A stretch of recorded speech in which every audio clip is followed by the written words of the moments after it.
Welcome to the Myself Wellness Podcast. I'm Charles Patti, the voice of Myself Wellness, along with my co-hosts Christina Thomas and Jamie Venziel. 9 years ago, I began my journey to self-awareness and healing. Like many who have faced personal struggles, I felt lost and struggled to find lasting healing. It wasn't until I discovered alternative healing methods that I began to see a real change in my life. This show will help you unlock your true potential through healthy lifestyle practices and transformations. Join us as we explore personal stories, expert advice, and practical tips to help you step into your true potential and level up. Welcome to the Myself Wellness Podcast. Welcome to another episode of the Myself Wellness Podcast. Today I am here with Blake Becker and Pat Jira. And I've known Blake for a long time, new friends with Pat, but we've been connected on social media for a while. And, do you guys want to take a second to kind of introduce yourselves? Yeah, let's let Pat go first. Oh, you're going to let me go first? He's the man of the hour. I don't know about that, but coming off a big podcast. Yeah, and Charles was in the building, graced us with his presence, so we appreciate you coming on. It feels good being on the other side today. Don't have to show prep and get questions ready. So an honor to be here. Thank you. I've been following you on social media, and you do a great job. So when you asked me to come in, very big honor, very excited. About myself, we have a little podcast called Politicking Podcast, Jira Larry Love. Starting to kind of take off a little bit. Had a great show last night at the Kitchen Mini Bar. Great turnout. We're going to be taking more on the road. Already got a couple people hit us up that want to host it. So it's a podcast. We just have fun like you guys. Yeah, it's politicking, but anything could be politicking. So we talk about every scope of life. We've had every kind of guest that you can imagine, from law enforcement, political, athlete, to just your regular kind of contractor. Regular old contractor. Contractor, yeah, and sponsor. Throw me a phone over here, guys. Yeah, well, I shout you out enough. I can't get away from this guy. Get on podcast. Granted, you probably only wanted me on to bring Blake Becker, but that's fine. I'll take that. No, but yeah. So we got the podcast starting to really blow up. I'm very humble that we've gotten the response that we have, and such a great feeling. I was just telling someone this morning. I got literally people, again, I'm humbly, but now blowing me up. Yo, when can I come on the podcast? And just every day, new people. So I think we got something, and Blake definitely helped with that, with the sponsorship, and even bringing this pretty mug on our air. So great seeing you with my pretty face. Yeah, it's definitely some good content, man. You guys are funny. You keep the conversation going. And then funny how yeah, good fellas, right? Yeah, like a clown, like how? No. A good funny. Yeah, we keep it free flowing.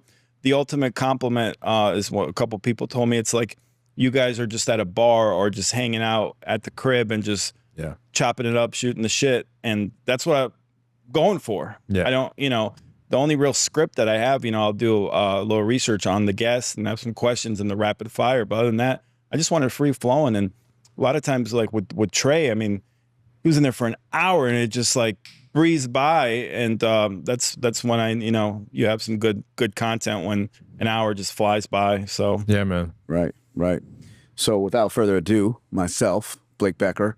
You stole my spotlight. Owner of Becker Home Maintenance, Becker Custom Builders, and been in business for 9 years, coming up on 10 years this February, which is crazy. February, April, kind of is when we really started. But so been in business for 10 years in the home maintenance, construction, trades business. Kind of took off in the last couple of years. Got my general contractor's license. Known Patti, Charles I keep calling you Patti. It's all good, man. I do, but known Charles for a while, man.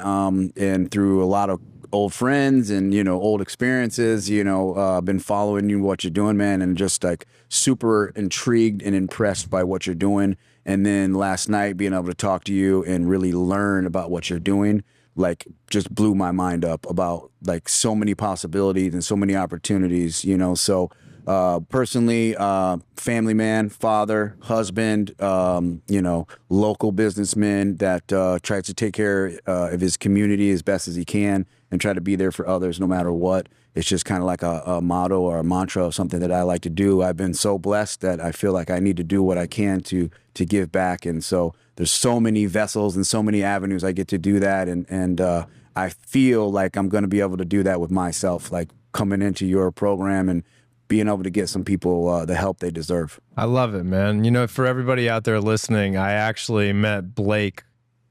Go ahead. Yeah. At a 12-step meeting a long time ago. And we really connected actually after I had relapsed another time and ended up in detox. And my roommate was a guy that I'm not going to say his name, but we were in there together. And when we got out, he was friends with Blake. And so we kind of connected through that. So, Blake's always been a really good guy. He's a great advocate for sobriety and being that guiding light for people that are struggling with substance abuse issues or alcohol problems.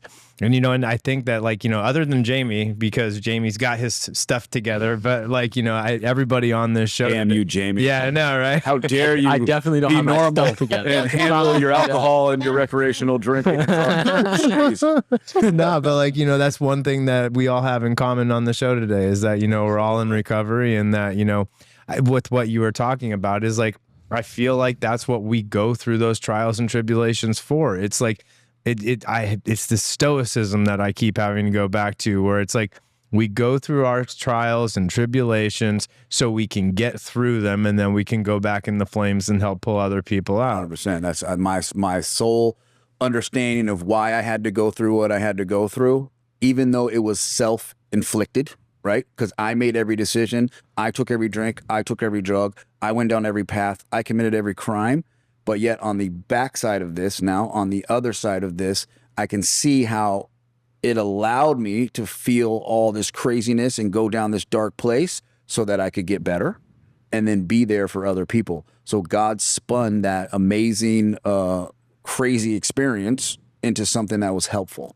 And that's what I didn't understand. And that's what I couldn't understand when I came into a 12-step program is like, why did all this happen to me? Because at first I thought it was God picking on me. Like, why are you doing Poor this to me. Poor me.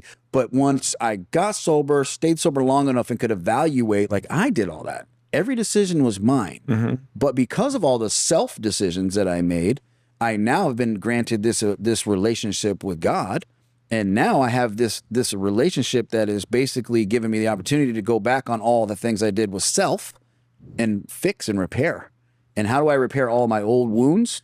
By helping other people with theirs. I didn't realize that was like the process. Like I have to help other people heal their wounds so that I can heal mine. I have to forgive so that I can be forgiven. And it just continues to roll in that manner. And, every day God opens up another opportunity for me to do more stuff. And so when someone asks me to sponsor a podcast, when someone asks me to talk about a recovery, I'm all in, whatever it is. If someone wants me to help with a cancer or something, I'm all in. I feel like when God is asking me to do something, it's my responsibility to say yes. Yeah. And I'm gonna say God a lot because that's how I feel. Hey, that's why we're all here, right? Literally. That was gonna come. And Blake does so much behind the scenes too. That's when someone's heart is genuine that, I don't even find out till someone tells me, oh, Blake did this for me. He helped me get my license back. So very genuine. But on the flip side, I think you would agree with me, Blake, maybe not. But, I try to do volunteer work and do, stuff like that. And then someone told me you're doing too much. Why are you doing that on a Saturday? And I told them flat out, honestly, it makes me feel good. Yeah, I'm helping and volunteering, doing stuff, but in a selfish way, it also makes me feel good because I've done so much damage and destruction in my life. It gives me some self-gratification. So yeah, I'm doing it to help someone, but it also makes me feel good. I don't know if that's selfish or not, but you can't build self-esteem without doing esteemable acts. Yeah. So if I'm feeling down about myself, I need to go do some things that are going to make me feel better, right? And that's why I drank and drugged, because I felt down about myself. I needed to put something inside to make me feel better. Yeah. And I didn't know why I felt down about myself. I just, from an early childhood, I grew up with all the things you could ever want. Great family, vacations, toys, you know what I mean? New Jordans. I didn't lack for nothing. you know, but for some reason still felt like I didn't have enough. I never was satisfied.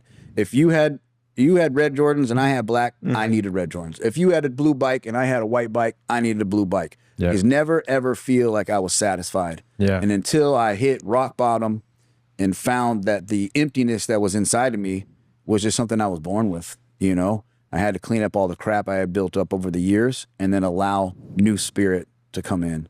And that new spirit is what really made me feel fulfilled to where today I don't care what you have. Yeah. I appreciate the things that I have, but they don't make me who I am. No, we had this we had this conversation last night where it's like as I went so far down, whether it was getting in trouble, you know, with the law or, you know, being dope sick from opiates or whatever. It's like it was my own personal hell that I was living in for a lot of years. And like once you take the drugs and alcohol out of the equation and the sobriety comes into play, it's like, okay, I'm grateful now. Like, I'm so grateful just to not feel the way that I used to feel, that anything past that is like a bonus, right? So it's like, I think I'm blessed. I actually look at all of the drug addiction and alcoholism and all of those things that seem so negative. I'm so grateful for that. I'm so grateful for all those really dark times. And the truth is because like, I'm grateful all the time now. Right. And it's like, and I know that when we're in that place of gratitude like that, that's actually how we attract more positive things into our life. Jira, it's like what you were talking about where it's like, I do these things now like selfishly because I'm being of service and I'm helping people, but I'm getting so much from it. Mm-hmm. It's like, you're you get that good feeling because you are being of service, but you're also utilizing the laws of attraction in your life because we are magnets at the end of the day. So what I put out, I receive. And so it's like, yeah, it's service, but it's also coming back to you and making your life better at the same time. Absolutely. And then it even goes to the place where like when I work one-on-one with people sometimes, because you're talking about sponsoring guys and working with people in recovery, in AA or in 12-step programs, they have that saying, and it's like, you can't keep what you have unless you give it away, right? Well, here's my thing is that I keep what I have by being of service and giving it away. But also when I'm working one-on-one with somebody, I truly believe that we're reflections of each other and that the universe or God puts people into our path because they're going to be our teachers too. So this is when the student becomes the teacher. It's like, you know, you're working with somebody one-on-one and then somebody's going through these trials and tribulations. And then all of a sudden I have this massive epiphany and I mic drop and I'm like, boom, like, and I hit them with, this is what you're going through. And this could be the path that you need to lead you out of that darkness. And then all of a sudden, like 2 days later, I get hit with the same lesson that I just taught that person. And I'm like, I was talking to myself the whole time, but I needed to hear that 2 days ago because now that I'm living it in this present moment, I actually know what to do with myself. And the beauty of living this crazy life that we lived before, right? And then coming out the other side, what you were talking about, right? And being grateful is that once you've made it to the other side, you can laugh about it. Like we laugh at seemingly tragic things, right? So I've went through that. Yeah, I got arrested. Yeah, I did this. Yeah, I ran from this. Yeah, I did this. Yeah, my home got raided. All this crazy stuff, right? And then we laugh about it. Yeah. And we laugh about it because now we're on the complete opposite side. Yeah. And so what I've gotten to do is live 2 lifestyles in one lifespan. So I can talk about all that craziness and normal people, no offense, hear that and be like, what do you mean? You wrecked 2 cars in one day. Well, I did. And I think that's hilarious today. Back then, it was tragic. And the 2 people's cars that I wrecked were extremely pissed. But today I can laugh about that because I'm on the other side. Yeah, man. You know, and the average person, when they hear those kind of things, they really can't understand the mentality behind it. Like, how could you laugh at that? You ruined 2 people's cars in one day. And it's not that it was funny because it wasn't funny, but I'm so grateful. Like, I'm so grateful I'm not that person today. Therefore, I can laugh about it. And if I'm not having fun doing this, being sober and living this new positive life, what's the point? Yeah. You know, if I'm going to be miserable, I'll just get all jacked up. Yeah. You know, and I'm not trying to be miserable. I'm trying to be happy. There's pretty much nothing that anybody can say to me these days that's going to throw me for a curveball because I've been through all that crap myself or whatever. And listen, and I think that that's really important is like, you can't, like, unless you've walked a mile in somebody's shoes, it's really hard to be a guiding light for them. You know what I'm saying? So like this is why, like, listen, like, I actually think, you know, a lot of people talk about, oh, well, you know, like, to me, when I'm working with people, it's like, well, what's your qualifications? Are you a therapist? And this and that. And it's like, no, like, I have a blueprint for healing because I did it myself. And this is why in AA, it's like you find a sponsor and you get somebody to lead you through these steps and on this path because they've walked that walk. So like, who better to do it than somebody? The credibility. It's experience, right? Yeah. If I want to learn how to be a successful business owner, I'm not going to go to someone at McDonald's who works at the cash register and ask them, hey man, how do you be a successful business owner? Yeah. You know, no offense to the guy working the cash register at McDonald's. I much respect that person in that job. But I'm going to go talk to someone who owns not just one business, but maybe two, or maybe who has bought and sold businesses, someone that started businesses from nothing and it wasn't handed to them. Like, I want to know from someone, like, what am I going to go through, you know? And it's the same thing with that recovery experience. Like, you have your journey that you went on, which now you can use to help other people. I have mine. Same thing in business, same thing in medical, you know? I'm not going to ask my veterinarian what to do about my heart condition.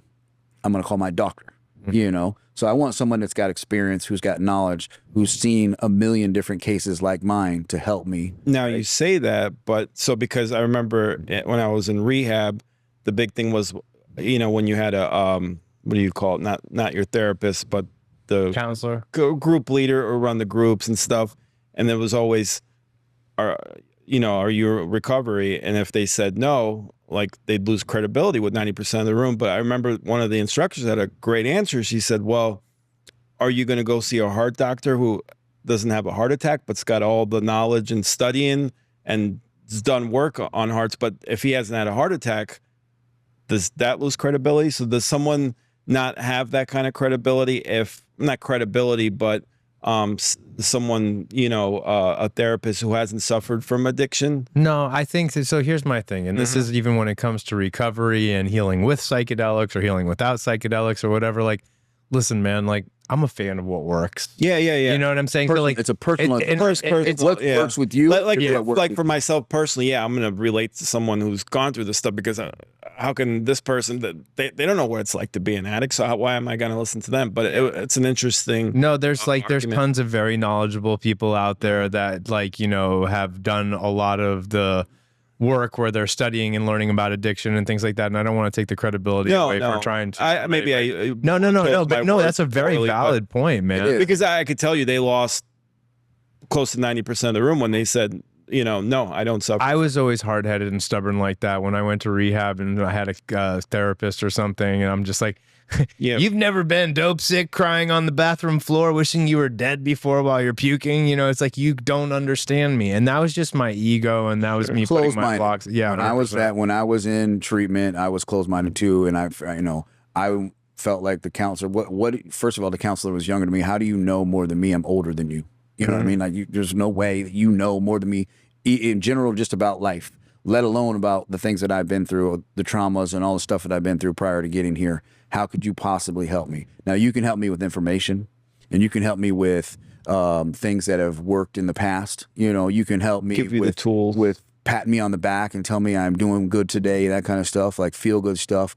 But when it comes to this particular topic, the recovery topic, someone with experience, I think, armed with the facts about how they went through what they went through and then how they came out of it, I think has a better chance of helping other people get sober. I agree. Now, when you take it outside of that arena, business and other stuff, then I think, you know, you could probably, you know, because I learned a ton today. I mean, a ton from people who are business mentors or who have written books or who talk about the law of attraction or who talk about, you know, all these different things that I'm trying to learn, because I didn't go to school, you know? So I've had to come into the business world uneducated and teach myself about finances, about management, about psychological stuff with people, about how to manage people, you know? So I've had to go through all different types of training. And if it wasn't for people who wrote books, you know, and I'm assuming they either have been in business or haven't been in business, whatever, it doesn't matter. They have more experience than I do, you know, on working with people. Those things then help me, you know. And that kind of like that shifts us into like, listen, like, I wanted to talk to you guys about, like, Listen, I always say this saying, and I'm not trying, it's not an ego-based saying, but like, I didn't get sober just to get sober. Right. Like I am a true believer that addictive personalities is actually a superpower that people have. We talked about that and last so night. yeah, it's like, if I chased my dreams half as hard as I used to chase the dope, I'm going to be successful, bro. Right. Because Think about like, I how was really good. creative and Manipulative and all that hard stuff you have work to do, right? To just get a half a gram of dope. Nobody hustles. Nobody hustles harder than us, man. Yeah, you know, and so it's chunky, like right. when you shift that and you apply it to something positive, it's like, look, man, like you've got this podcast that you launched, not even long ago, and it's blowing up. You're doing amazing things. You're, you're creating an audience, and you're like, I already see where it's going. You guys are going to do huge things with this thing. And then like you with your company, I mean, like both of you guys are really doing it. And like, I think God buries that gift so deep inside of us that for the alcoholic or the drug addict, they can't figure that out. They can't figure out why my purpose. What the problem is, right? I say this. So we mask with drinking and drugs, right? We mask with that because the solution for us was buried so deep inside. And then so once we get to that rock bottom where we're like, okay, obviously this isn't the solution, living this way. And I quit doing those things. I keep hitting this damn microphone, but you know what I mean? So then I start to really uncover like my purpose, And so once I've got all the crap away from me, I've got all the substances and all that stuff gone, I'm left with my purpose. And if I can really uncover it, then I have these gifts. Like God gave me these gifts. And I talk about this all the time. We talk about character defects. Like God gave me the charm. God gave me the humor. God gave me the wit. You know what I mean? God gave me the ability. Yeah, I am funny. And debatable. God gave me that charisma to hustle, to shake, to move. And I was doing it for the wrong reason. I was using those character assets that God gave me as defects to do bad things, to manipulate others, to get what I wanted. And that path led me down that dark place. Now that I'm not living that way, I've used those same assets for positive, for good, to come in here and talk about this stuff, to help somebody else, to go shake it up with your daughter and give her some gift cards and make her day. Like, those are the gifts God gave me. See, not to manipulate and do bad things. So I have to uncover that, and I have to explore that. 100%. Go ahead. And this is like the podcast that I'm doing. It's always a dream that I want to do. I went to broadcasting school. Again, very humble, but people, wow, you look like a natural. You ask good questions. But I kind of been wanting to do that, training for that my whole life. But when you ask me to come on here, I mean, this is like what I really feel like I'm intended to do. I was telling Blake story yesterday. A lot of people now hit me up on Facebook or whatever, and how can I network? How did you get to? Not that I'm big or anything, but like I want to have a business I'm promoting, and I see you everywhere. And so gave him my number. He called me, and like a minute in, I felt compelled. I'm very open about it. Told him like my story, drug addiction, and he said, you know what? Oh my gosh, I'm a recovering drug addict too. I love it. And, I just love hearing it. And he came last night with his family to the podcast. So, sharing the message because, and I find when I tell people that 80% of them, whether it's drug addiction, sex addiction, or whatever, someone suffers from something. I remember when I got out of rehab last time, I have all these friends, but no one's really answering. A couple people are texting me. They're like, till you get your shit together, Pat, which understood Blake's one of the few people that took my call, and Patrick Dearborn. Shout out to Patrick. Shout out to Patrick. Always answered my call, but when I was feeling down and I couldn't talk to anybody and I'm just feeling low, called Patrick, told him, how I'm feeling. I'm in this situation again. I feel like such a loser. I can't. And Patrick said, Pat, we all suffer from something. Everyone, whether, named off some names, everyone's got their issues, but it's how you respond to them. Get yourself together. You have a, bright future if you can stay clean. And that's stuck with me and really meant a lot to me. And I don't know if like mine and Blake's relationship. Are you familiar with that? Well, I mean, I know that he sponsors you. Now, what kind of sponsor? Just in AA. Okay, because it's funny because when I was like, Blake's my sponsor, they're like, yeah, he sponsors. Everybody thinks business. Yesterday It has to do with 12-step recovery. Yesterday I was telling someone that, and they're like, oh, yeah. And then like 30 seconds and, oh, that kind of sponsor. Yeah. And just a blessing. Like, I think you told me, Blake, you know, in the sponsorship, every now and then you get like you click with somebody. Yeah. I've worked with hundreds of people, man. You know what I mean? Over the years, I've been doing this for 13 years, and you can meet people. I might work with 5-6 people a week sometimes. I might work 10 people in 1 month. I might work with 2. You just never know. But every now and then one comes around and they stick and they do all the things and they become your friend, you know, and it's not planned. It's my responsibility in a 12-step program to carry the message and help people with the same process that someone helped me with. That's the responsibility. But it doesn't say anywhere that you're gonna become friends. You know? 100%. And so every now and then you get one, you know, and I'm blessed. I think I have 3 that have become really, really close friends of mine. You know, But I'm the closest, right? yeah, so far. I can't get you off the side. Yeah, But with what Pat was just saying though, like, listen, man, like I went to my first AA meeting when I was 16 years old. Okay, that was when I got my first DUI. So like that was years ago, because I'm 42 now, right? I didn't get sober until I was in my mid-30s, man.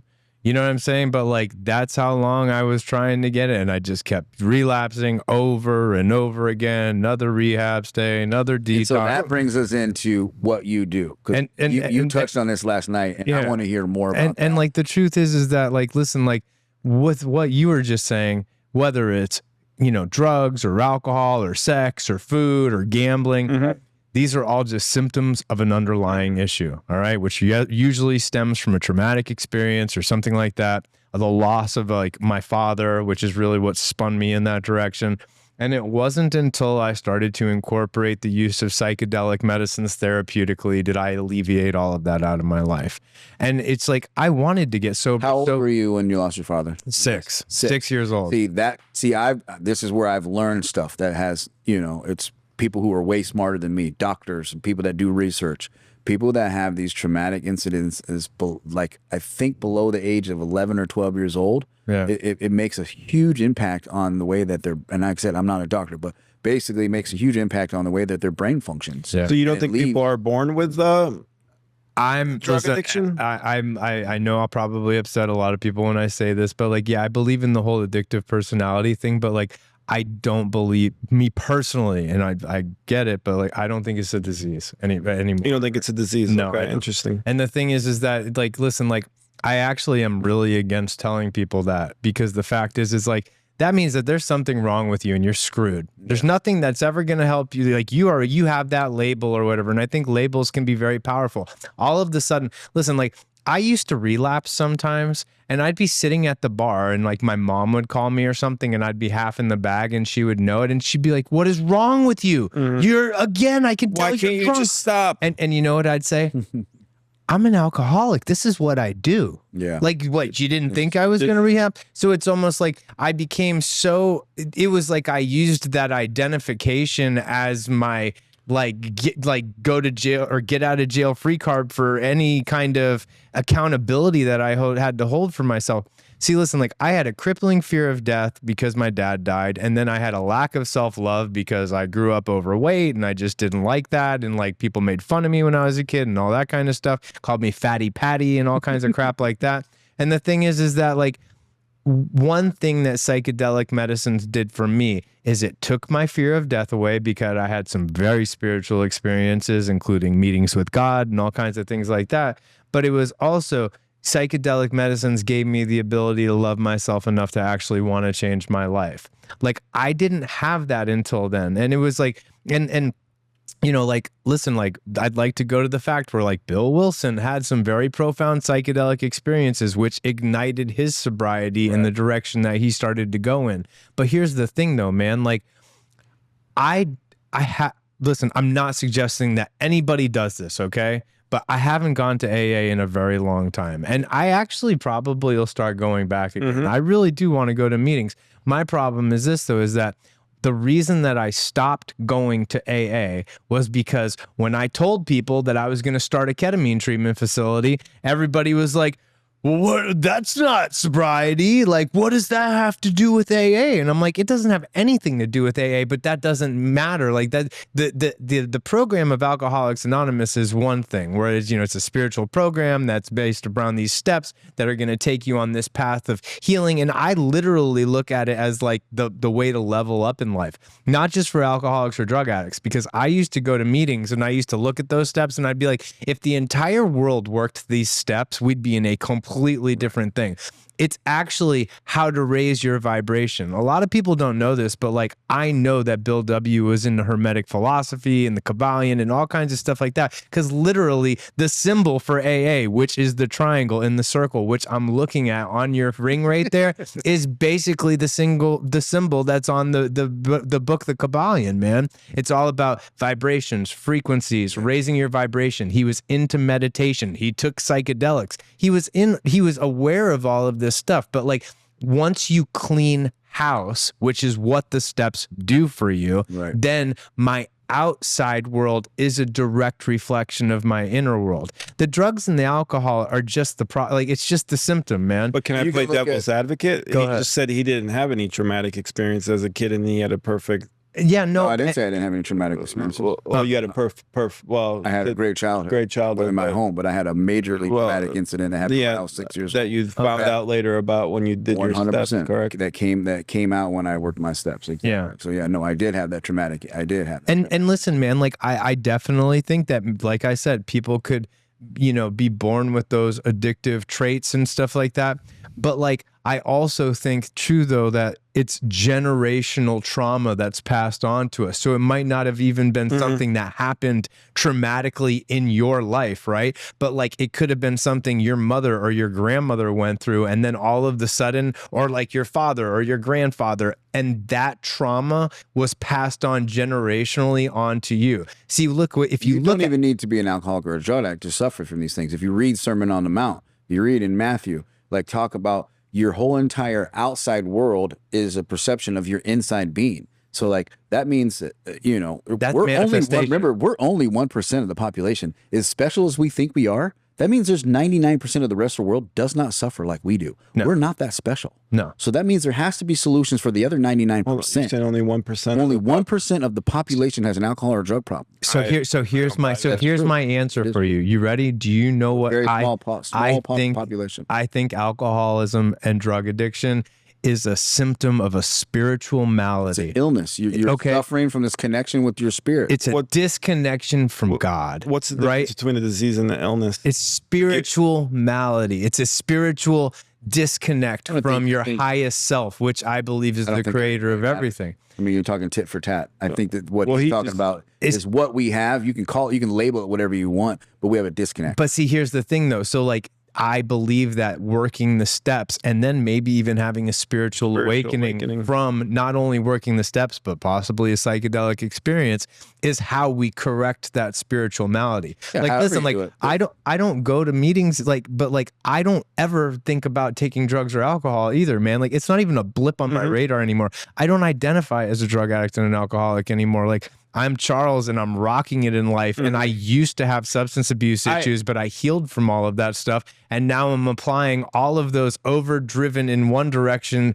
traits into another direction and I can manifest something powerful. That's what's amazing about the recovery community, because these 12-step programs, whether it's AA, NA, CA, all these A's, right? They don't have the trademark on helping people. No. I know people that get saved through Jesus Christ. I know people that get saved because they meet the woman of their life and they just, boom, they just stop. You know what I mean? And then you have however many patients you have that have gone through your treatment and it works.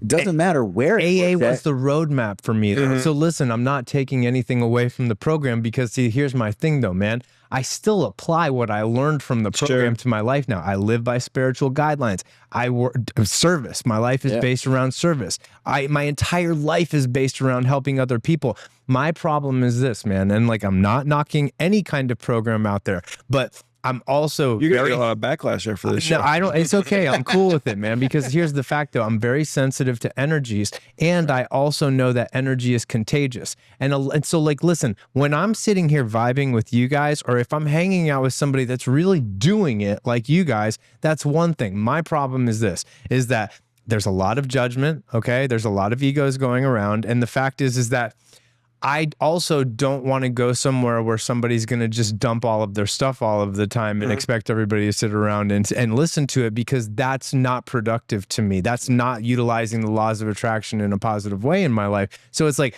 I surround myself with uber successful people that are living by spiritual guidelines. That's life is based around service. And it's just like, I'm finding that more productive than I was going to meetings at the end of my going to meetings part of my life, and I'd be having the best day. And then all of a sudden I would go and it would completely like, I'd be like, I'd leave the meeting like, oh my God, like I just sat through an hour of complaining and bickering, and it was like all of this drama and stuff. And listen, for everybody out there, I'm not saying that all meetings are like that, because they're not. And like, if it wasn't for Alcoholics Anonymous and me learning what I learned there, I wouldn't be doing what I'm doing today. That being said though, man, like, you know what something interesting you said though, you don't like the label drug addict, alcoholic. That's one thing I kind of don't like in the AA, where you say your name and I'm an alcoholic, I'm an addict. I am is the most powerful statement that you can make, and anything you put after it, you become. That's not what defines me. Yeah, I'm a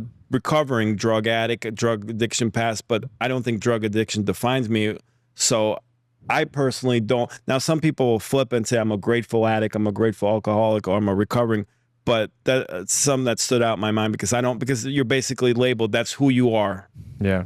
No, and see, that's the thing though. So like those labels. Go ahead, man. Go ahead, please. Rebuilding my life in a 12-step program has made me that one of those positive influences, whether in that room or outside of that room. And I've also learned that there's not everybody in those rooms is doing the same thing that I'm doing. They're not being that positive person. They're not hanging out with influential people. They're not trying to better themselves. They're just coming in and just kind of meeking by. And that's not how I'm trying to live. I didn't get sober just to get sober. I got sober to make something of myself. Yeah. Not only make something of myself, but be better than I ever thought or anyone else ever thought I could be. Not for me, but for the person that comes in after me, to say, hey, I was way down here and now look at where I'm at, which means if you were down there, you can be like this too. That to me is more important. So I go to those places to treat myself. Like you have a place where you treat yourself and many others, and that's awesome. I go to these places to treat myself so that for 1 hour a day, I can be treated. And the other 23 hours a day, I can be out in the real world doing things that are going to be beneficial and helpful, not only to the community, but to my creator, you know, because my purpose is to help others and share whatever it is, whether it's business information, whether it's just, you know, listening to a friend for 25 minutes, being there for my wife, being there for my daughter, whatever that is, my mother, my in-laws, my family. So like I have to go to this place and treat myself so I don't have to ever go back to that way of living, so that I can be of maximum service to my country, to my community, to God, and to my family. Like that's my real purpose, you know, and I want to be like everything I ever thought I could be times 10. And I will say this about AA, because I never gave it a real full shot until this last time. We had a speaker when I was in rehab that really stood out to me, and you know, he went through all the you know, the shuffle and stuff, and he said, why do you think all these programs, and it could be your fanciest rehab center to your you know, state run, all of them push AA? Because they know they don't have the solution, but AA, they do. I mean, there's statistics, if you work the steps and work the program, it's far superior than just going to a rehab center, which is like 6% really, you know. It's less than that. Yeah. And so check this out. This is going to get to my point, okay? So like I got deterred because working at my clinic when I'm getting ready to treat somebody in recovery, do you know how annoying it is to hear, well, listen, I really want to do this and I have all of these symptoms, but my sponsor doesn't want me to do it. It's like, bro, like, listen, man, like Bill Wilson, the godfather with Dr. Bob of this, use psychedelics to heal. Right. So all of the sudden now your sponsor knows better than Bill W? Yeah. Come on, bro. It's an ego trip. And so it's like, this is my thing of where it's like people get locked into their own opinions where like, and like, here's another thing that drove me nuts, right? So like I tried to get sober for 20 years and then you got the people in the meetings and they're like, well, I went to rehab and I left there and I never had to use again. And it's like this badge of honor because they never relapsed and they got it the first time. And so listen, like, I don't care if you say that. It's not that part. It's that can be a deterrent for people that didn't get it the first time, because now we're talking about a hierarchy of hitting the bullseye before somebody else did. See, listen, man, when you're talking about success rates, there's a 3 to 5% chance of long-term sobriety when people go to a detox, 28-day stay, and 12-step meetings for the rest of your life. Now, 3%. So let's talk about this though. And I shared this with you last night. Yeah. Company called Awaken Sciences out of Canada. They did a clinical study using ketamine, not even at the profound psychedelic dosing protocol that My Self Wellness has a proprietary thing on. But the fact is that even with that dosing protocol, they gave it to a bunch of people with alcohol use disorder. After 6 months, 86% of the participants hadn't had one sip of alcohol. We're talking about going from 3% to 86%. So you know what I would be a huge fan of, and not just a huge fan because I am going to do this one day, is I'm going to open a whole bunch of rehab facilities where you can actually have access to psychedelic ketamine therapy or other kind of psychedelics when they are available for people to go through as a part of the program to ensure that the long-term sobriety rate goes through the roof. Because you know what? People can like down talk ketamine or other things like that and like, oh, you shouldn't do that. It's like we are in the middle of a fentanyl epidemic right now. And what are the long terms of that? Because I get that when that one clinical, but like, do we have any long terms yet? So here's like, these 12 steps programs have been around for 80 years, and we know people that have been sober a very long time, and we know that works for sure. Do we have any long-term study yet on this treatment you're talking about? And I'm not trying to play devil's advocate. I just want to know if there's good information out there. It'd be good for people to know. No,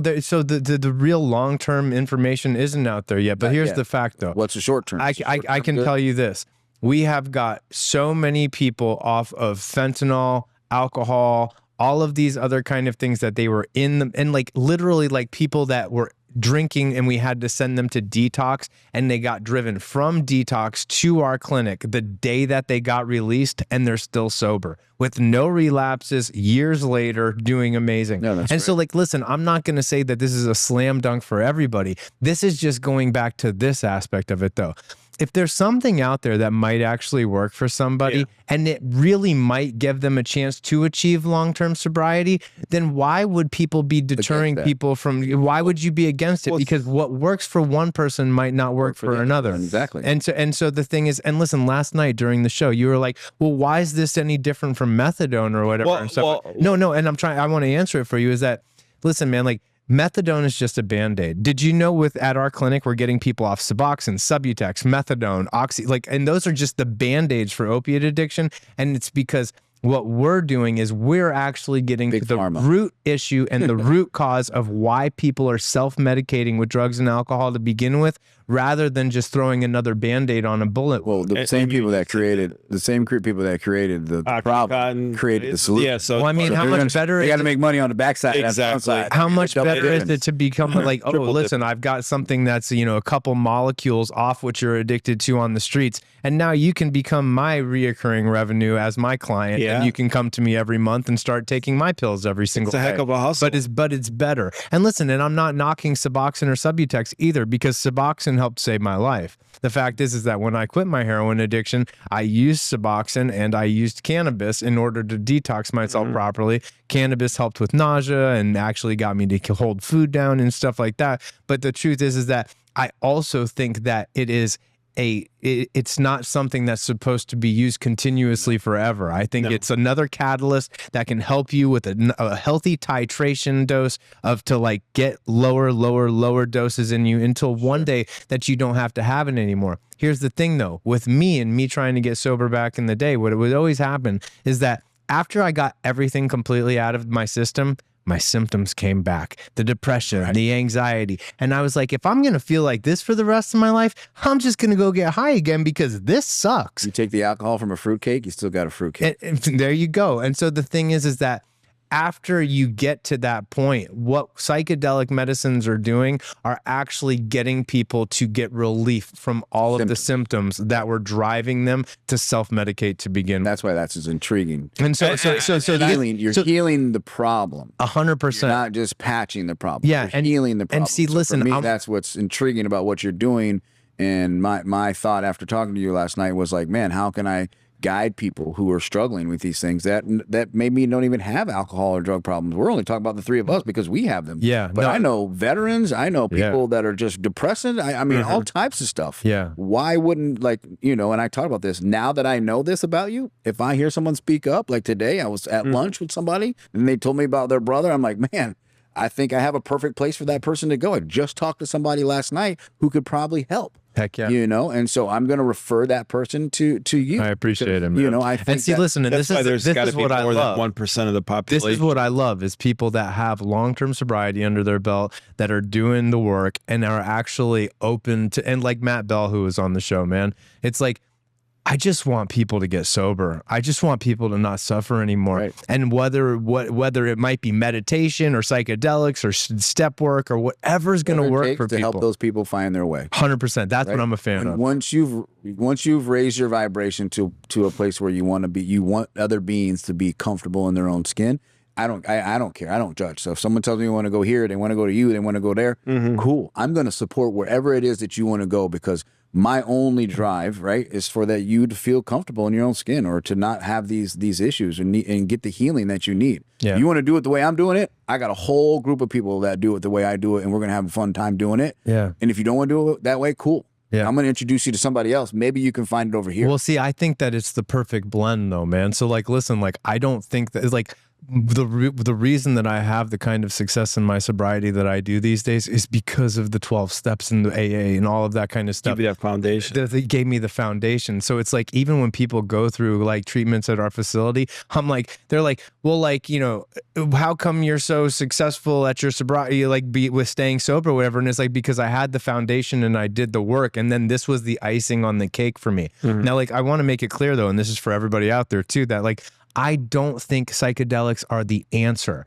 I think they're a tool and a catalyst. It gives you the opportunity to grab the reins of your own life and get rid of the symptoms and start to do the inner work. Now it's all about meditation, breath work, healthy lifestyle. Keep up on all the stuff that's living by spiritual guidelines, man. Because the thing is that if I'm putting crappy energy out into the universe, it's still going to come back at me, man. 100%. But psychedelic medicines really got me honed in on living that spiritual life. Someone that came in, did your program, got cleaned up from whatever they were doing, right? And whether that's depression or gambling or sex or alcohol or drugs, whatever, they can't just go back to living like a dirty life. If nothing changes, nothing changes. Expect to have a positive outcome. That's not the reason for it. You have to, this idea of changing is changing. You know what I mean? I have to become a good person. I have to do these positive things. I have to do things that are going to take care of the inside of me, right? Because if the inside's good, then the outside. That goes back 100%. Well, I mean, listen, man. Listen, I'm not knocking anything like this, but it's like when you're in recovery, right? And you have a substantial amount of sobriety time under your belt, and you're trying to sleep with the person with 24-hour sobriety and stuff like that. It's just those are the things that are going against living by spiritual guidelines, in my personal opinion. There's no judgment if you do that, whatever. But I would. Oh no, there's judgment. Yeah, for sure. But but not really though, because everybody's on their own journey. Right. But the thing is though, is that's where it's just I tell our clients, if nothing changes, nothing changes. But this is not the final answer, and the truth is also is that probably the start, not the end. This is the beginning of the journey, and then all of those other. And so listen, from this conversation today too, I want to hang out with you guys and talk about sobriety and talk about recovery and all of that. And even go to a meeting every once in a while, or more than once in a while, with a bunch of like-minded people like this, because that's something I'd be into. It's just listen, man, one thing that really kind of deterred me, and then this goes to the saying of don't put anyone on a pedestal, but I had some sponsors back in the day too, where it's they had gold to say in meetings, man. I'm oh my God, it's that moment or whatever. And then right after the meeting was over, I would see the actions that they were living in their life. didn't follow. Didn't match up. 100%, man. But that happens everywhere. So that happens with the pastor at church. Yeah, no, preaching a sermon on 100%. Sunday, and then You're only human. Yeah, but you gotta walk. But you gotta walk the walk, man. But yeah, so when you are like in the public eye, or when you are in a place where people are looking at you and seeking something that you might have or whatever, that's the responsibility, right? What is that phrase? With great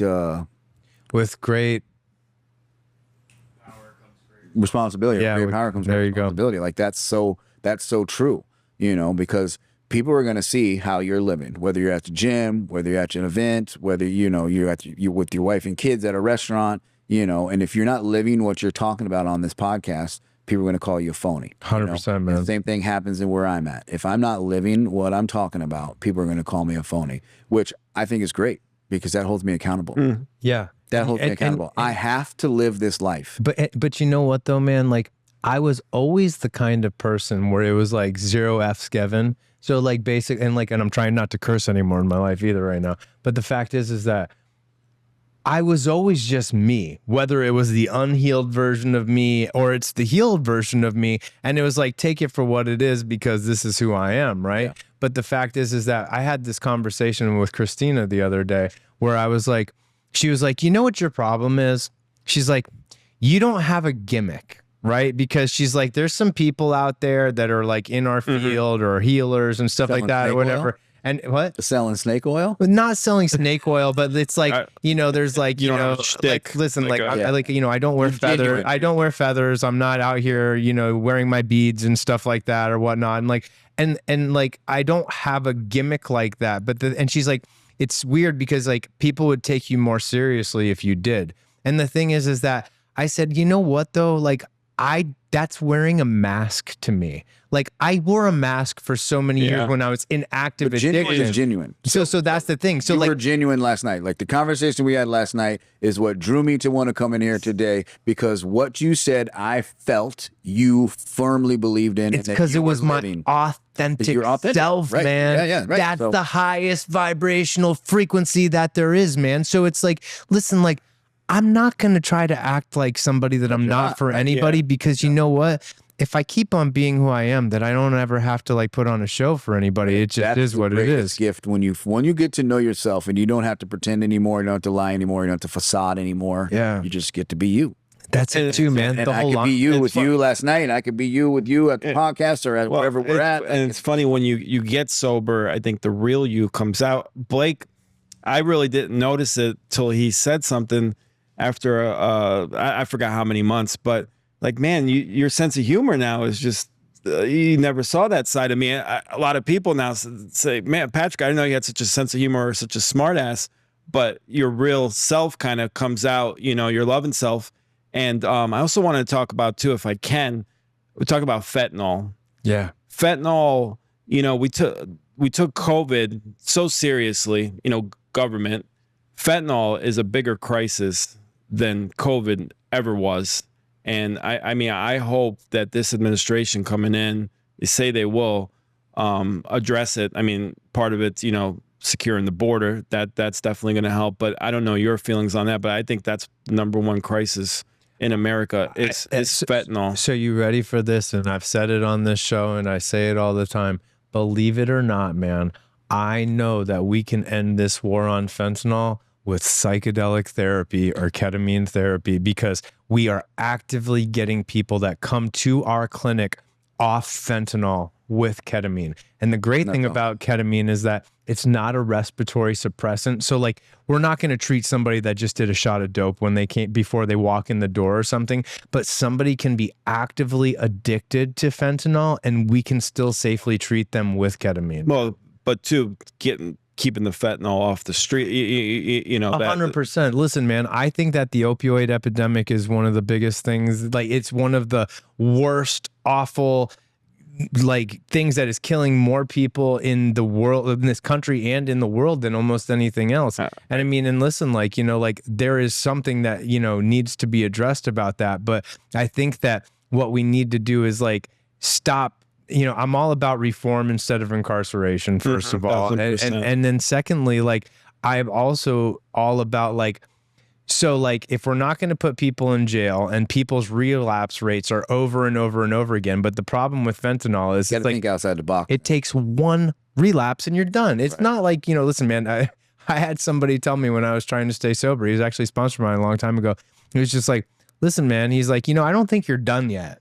He's like, I don't think you're ready for this. And I'm like, you can't say that to an opiate addict like me, man. I was like, because like, it's not like I'm going to go to the bar and get drunk. I was like, I literally could go cop a bag of dope right now. And that's it for me, man. Mm-hmm. And so the thing is that like, this is like the relapse game is completely different these days. It only takes one time. And I don't know if you remember Nico, man, but Nico LaGrasta, and like much love to Nico and his family. But like, he was one of my best friends and he's dead because of this stuff. And, he came from a good family and he had a lot going for him and stuff like that. But like, people don't need to suffer anymore. And if they are ready to stop that, ketamine can not only help with the withdrawal symptoms, but it'll get to the root issue and the root cause of why people are self-medicating with it. And we're having amazing results. And can I just real quick, the relapse. So back in the day, I put all kinds of substances in my body. Never used needles, thank God, but named the drug, did it tenfold. Never figured out why I never overdosed and died. Then fast forward, I had a substantial amount of sober time. One time, you always hear, just takes the one, literally that one time, and I died. Got luckily, obviously revived, and here, grateful to be here today.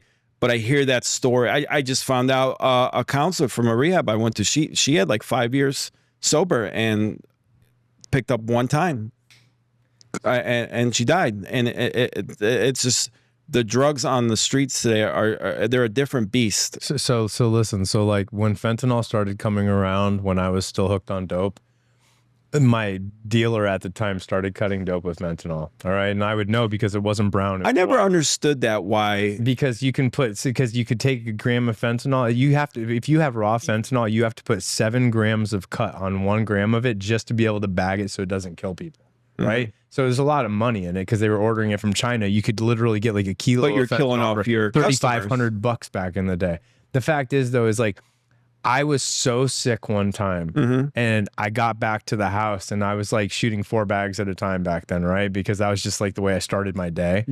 And I was so sick and I was sweating so badly and I had 2 bags in the spoon. And then I was like, okay. And I'm like trying to get the 3rd one open and I can't open the bag. And then I try to get the other bag. I can't do it. And I'm like, forget it. I'm just going to do these 2 and then I'll do the other 2 because I was so sick. I just needed to get them in me. Mm-hmm. I did those 2 bags and I like woke up on the floor, bro. And I look over and my ex-wife's like purple and she's like dead on the ground basically. And I swear it was a God thing because like if I actually, and she's not dead now, but like I had to get up off the floor and like breathe, give her CPR for a second and throw her in a cold shower and whack the bottoms of her feet right before I'm getting ready to call the EMS.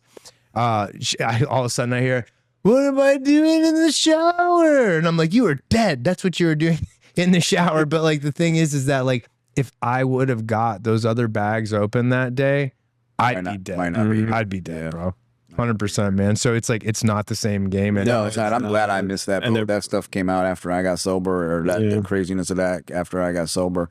So but what I've seen is over the past 10 years, is that, like you said, that people come in and it's a different ball game. Yeah, it's not the same anymore. And I would hear too, people would tell my friends, some like significant people, Pat, there's fentanyl and stuff. I'm like, no, man, I got a good dealer. Like, my stuff is good, man. I get the best stuff. And sure enough, I remember when I went to rehab, when's the last time you did fentanyl? And I'm like, I don't do fentanyl. I do, other stuff. I'm like, well, there's fentanyl in your system. I'm like, what? It's crazy, man. Yeah, it's a different world. It's not like, a lot of people overdose on fentanyl, but they don't know. They're not intentionally going out in the street. I want fentanyl. Some people are maybe, and you're playing Russian roulette nowadays. But it's not like people are intentionally. I've heard stories of marijuana, vapes. It's just such a crisis and destroying not only communities but this country. There's one gentleman, if he gets into where I think he's going to get, I would love to be a strong advocate for attacking this fentanyl crisis, because I think it is the #1 killer in America. I don't want to use that stat loosely, but definitely, again, I think it's a bigger issue than COVID ever was. And I'm going to fact check you on that 99%, because that's just what I do. So don't take that personally. But so listen, this has been an amazing show. It's been a really like. Can I? No, please. Yeah, I don't mean to cut because I got to run too, but I want to hear the lowest point in your drug addiction from both of you. Yeah. I know mine, but you can go ahead. Lowest point was right before I got sober. Just in general? Yeah, I was homeless. I had no friends, no family. No one wanted me in their life. And I was facing 6 years of prison for the lifestyle that I was living. And I had nowhere to go. Mm-hmm. So you knew you hit rock bottom? I tried quitting 5 times. And because I was facing this prison sentence. So after trying to quit on the 5th time, and I couldn't quit, I tried. They told me, you got to come in here sober next week. I did that 5 weeks in a row. And on the 5th week, I gave up. And I went to kill myself. That's what I went to go do. And God had a different plan. So that was my bottom. So I'll never forget that bottom. I'll never forget that feeling. I remember leaving the courthouse saying that I'm never, ever going to be able to quit on my own. And so I'm done. And I went to go kill myself. To basically give myself a hot shot and overdose myself. And what happened is I woke up on the bathroom floor and the phone rang and it was a treatment center. And I was like, they're like, you want to come in? And I was like, yes. Very first time I wanted to go to treatment. Heck yeah. And I went to treatment and I've been sober ever since. That's beautiful, bro. Yeah. Heck yeah, man. That's the worst. That was my rock bottom. So I was on a 6-month run, but like not your ordinary 6-month kind of run, because I was getting a lot of dope fronted to me at that time. And I had like a lot of dope. I had like ounces and ounces of heroin laced with fentanyl, all kinds of stuff like that. And I was getting like, 500 Xanny bars at a time and stuff like that. So like I had massive amounts of drugs. And I basically like just did that on autopilot for 6 months straight, lost 60 pounds. I was like gonna die. Polo was coming over to my house every day, and like he had a key to my house because like everybody just thought he was gonna walk in and find me dead one day. Okay. But he got a key to my house because he used to come over and bring me chocolate donuts and Snickers bars because it's the only thing I would eat, right? So like I'm sitting there and I'm like trying to eat chocolate donuts and like I'm dozing off while I'm eating the chocolate donuts, and I basically had finally like ran out of everything. Okay. This was like the last time he had came over my house and I was like passed out on the floor because I like fell straight over and landed on the floor. My pit bull Biggie, he's probably like like 9 or probably like 9 years old now or something like that. He was a brand new puppy, like brand new. I'd only had him for a couple weeks. And Polo opens up the door and I get up off the ground, or like he had to come pick me up off the ground, but I like look up and I'm like, bro, I'm like, Biggie, that's my dog. I go, Biggie's an angel, bro. I go, he knew I was dying on the ground and he kept biting my face because he was keeping me alive so I wouldn't completely go out. And he looks at me and he's like, Charlie, he's like, you've got chocolate sauce all over your face, bro. He's like, he was biting your face because he was eating the chocolate off of your face. And so then my mom had actually went to court multiple times because I was refusing to go to detox and rehab.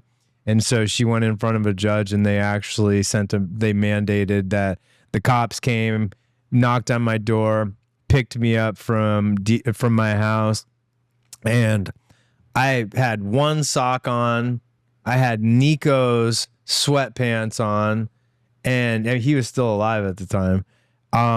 And I had a white t-shirt with like chocolate sauce smeared all over it. And I looked at the cops and they looked at me and I was like, so this is how it ends, huh? And they were like, yeah, man. And they're like, we got to put handcuffs on you. We're going to take you to David Lawrence Center. And so I'm in the back of the car, I'm handcuffed up, and I'm just crying, man, because I was so relieved and so grateful that I was on my way there because it was so bad. And then when I got to detox, there was this big guy working in the detox, and Nico's pants had strings, like a string around the waist, right? And he's like, listen, man, he's like, you can't wear those in here because they've got a string in them, and we're like nervous you're going to try to hurt yourself or something. So they tried to get me another pair of pants to wear. There's these like super crappy Dickies or something like that. And I'm just like, listen, I'm just like, just cut the string out, man. I don't need this. Like, just cut the string out and I'll be good. And the guy looks at me and he goes, you really want me to cut the string out of those, bro? He goes, those are some really nice jogging pants right there. And I looked at the guy, 130 pounds, soaking wet. And I go, does it look like I've been doing much running to you? And so they took me in and they asked me how much I'd been doing, man. And I gave them the scroll and they didn't believe me. They were like, if you've been taking that much, we can't even admit you here. From the benzos I was taking like 20 milligrams of Xanax a day at that time. Yeah. They're like, we got to bring you to the hospital. I'm like, no. Don't take me to the hospital. I was like, because they don't give you Suboxone at the hospital and I'm going to get so sick, because I was doing like a gram of heroin at that time too a day. And I looked at the lady and I go, what's the most I can be taking for you to admit me? And she told me what it was. And I go, that's how much I was taking. That's how much I was taking. They thought I was going to die. Like, they were 100% convinced I was going to die.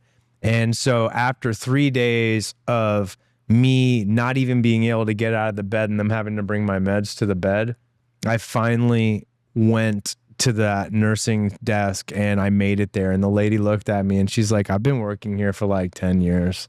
And she goes, and we all thought you were going to die. She's like, I've never seen anybody come in here like that before.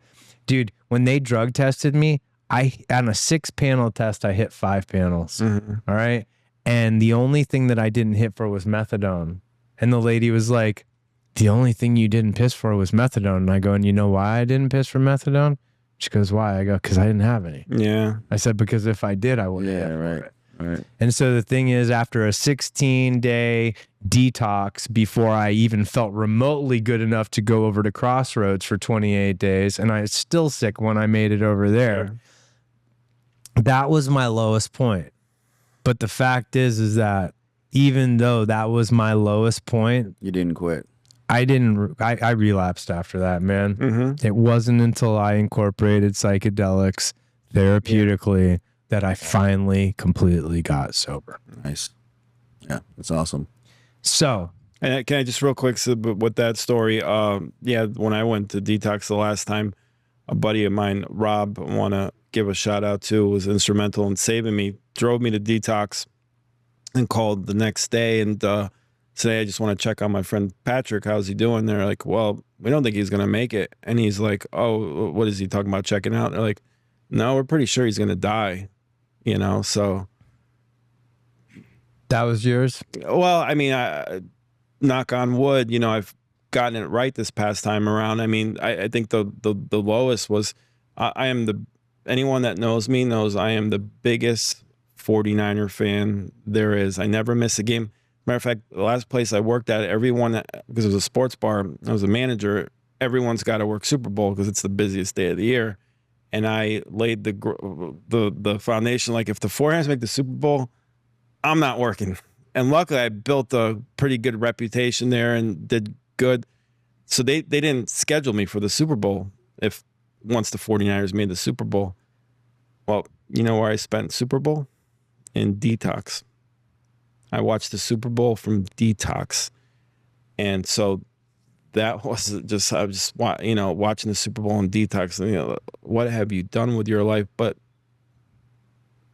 more,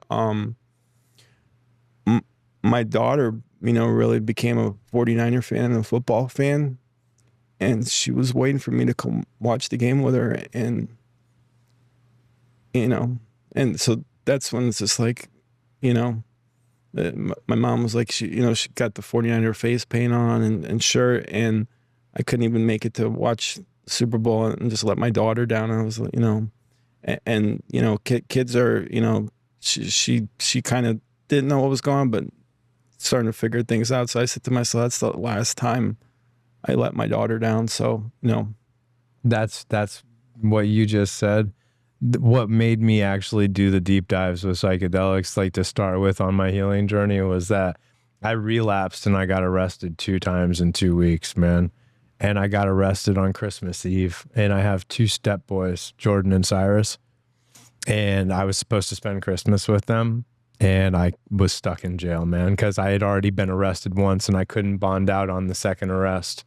And so I was in jail for Christmas and New Year's because I was leaving a little Boosie concert with an 8-ball of cocaine on me. And Real thug stuff. oh yeah, if you're on a Boosie concert,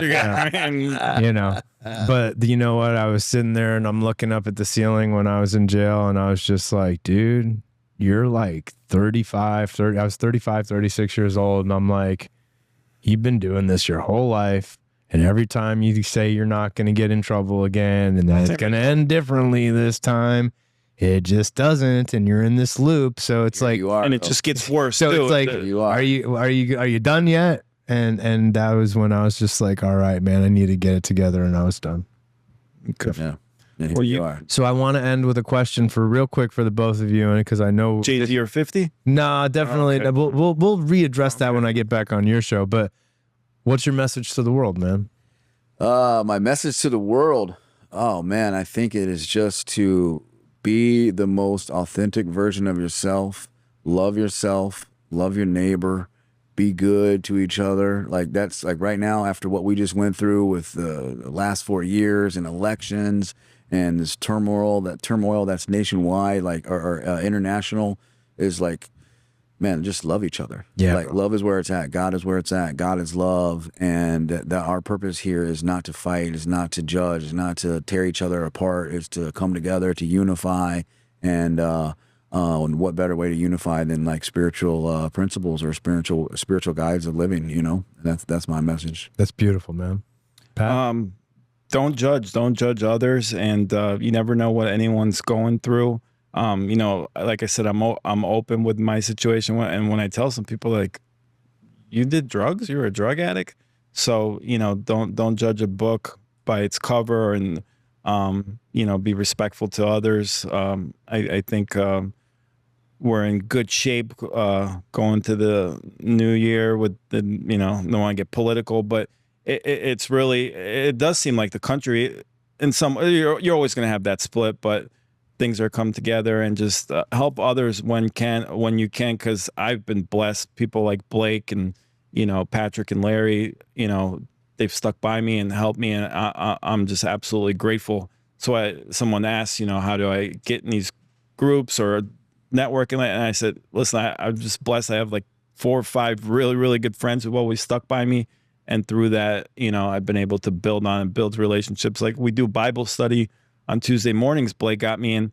And through that's opened up so many doors and so many relationships. I never thought going to Bible study is going to help me, business-wise in my personal life. So just A blend. My message to the world always is a blend of both of yours, and it's to observe without judgment and remember that the answer is always love. Amen. All right, everybody. Well, this was another amazing episode of the Myself podcast. Thank you, Blake. Thank you, Pat, for coming on. This was an amazing conversation. And shout out to Polo. And big shout out to Polo. All right, everybody. Listen, if nobody's told you that they love you lately, we do.